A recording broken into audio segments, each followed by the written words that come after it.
It's a total pleasure to be sharing the screen with my friend and colleague Mayumi Tayake.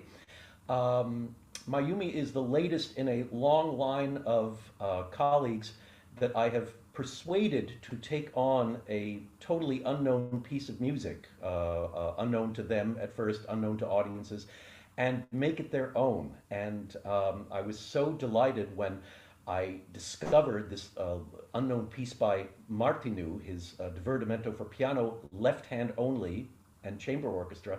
And Mayumi said, yes, absolutely, let's do it.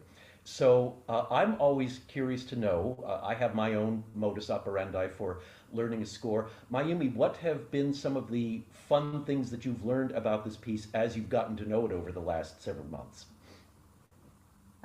First off, thank you for introducing me to this piece. Pleasure.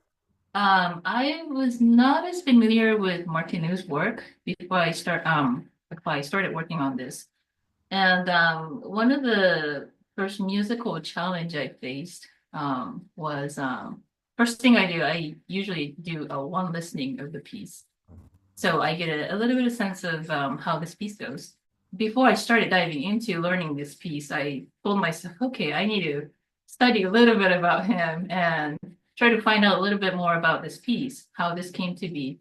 So while reading up on his biographies and kind of reading up on some of the things, I found the letter exchange between Martinu and Holman, and Martinu inviting Holman to basically make any modification that he sees fit.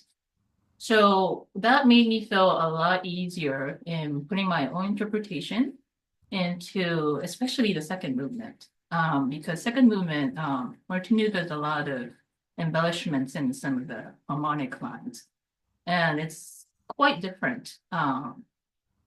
So while working on it, there's part of me that's questioning, am I approaching this the right way? Am I playing it, doing justice to this composition? And then there's always part of me, well, I can make it into however I want to because Martinu wrote that, feel free to do it.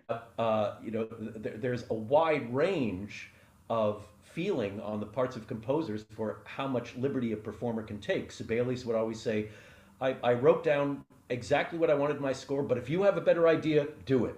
Mhm. So the story goes that Ravel sent Wittgenstein the score of the Left Hand Concerto to learn, and Wittgenstein came to Ravel to go through it before the first rehearsal. And at one point, he started taking this very swoony rubato, and Ravel said, "No, no, no, stay in tempo." Oh, oops. So then Wittgenstein, put a little fermata. And, no, no, no, no, no, no fermata. Please go. And every time Wittgenstein had done something, Ravel said, "No, no, do it." Oh. And Wittgenstein finally looked at me and said, "What's the matter with you? Performers aren't slaves."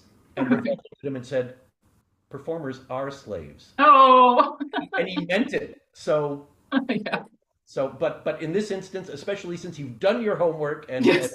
Martin, who sanctioned such things, I think we're okay. Uh, Great. is this the first major work you've learned for left hand only, or do you have other left hand pieces in your repertoire? I've played a movement of the Rebel Concerto, the left-hand concerto. And then also I've worked on Bach, Brahms, Chaconne for the left hand. Ah, So, but this is I believe, the third one. mhm. And I thank you because this piece required me to not relearn how to voice with the left hand, but I think because of the character of this piece, the Divertimento, piano serves not only as a solo part, but also some of the notes in the first and third movement, especially. It provides like the bass line. Mhm. So a lot of the playing requires harmonic playing versus some of the notes you need to strike it out more as a melodic note. So it requires your hand to travel the 7 octave range in such a fast pace, where you're trying to pick up the note as you move. So that's been one of the pianistic challenges of this piece, I would say. And again, I thank you for introducing me because I feel like a slightly better pianist. I'm a right-handed person and I've always voiced, for both hands, but now I feel like I have a good control of both hands. So, I'm glad it's to both our benefits. yeah. can I turn it over to you? Can you play us maybe a swatch or two of some of your favorite parts or things that illustrate the kinds Sure. of things you've been talking about? Mhm. I'll play the second movement opening because this definitely does that upward downward motion.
Thank you again for taking this piece under your wing.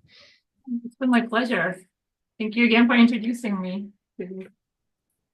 The upcoming concert at the Federal Way Symphony is my idea of a dream concert. We've got a very, very famous work by a famous composer, Tchaikovsky's Serenade for Strings, one of the cornerstones of the chamber orchestra literature. We have a famous composer represented by a not famous piece, the Fourth Symphony by Wolfgang Amadeus Mozart, who was all of 9 years old when he wrote it. What is it? What is it? Victor Borge once said, Mozart is God's way of giving the rest of us an inferiority complex. And then this utterly unknown and utterly delightful Divertimento for piano left hand and orchestra by Bohuslav Martinu with our wonderful keyboardist Mayumi Tayake as soloist. Please join us for this program. It's going to be on Sunday afternoon, April the 13th at 4:30 p.m. at the Federal Way Performing Arts and Events Center. Please be there.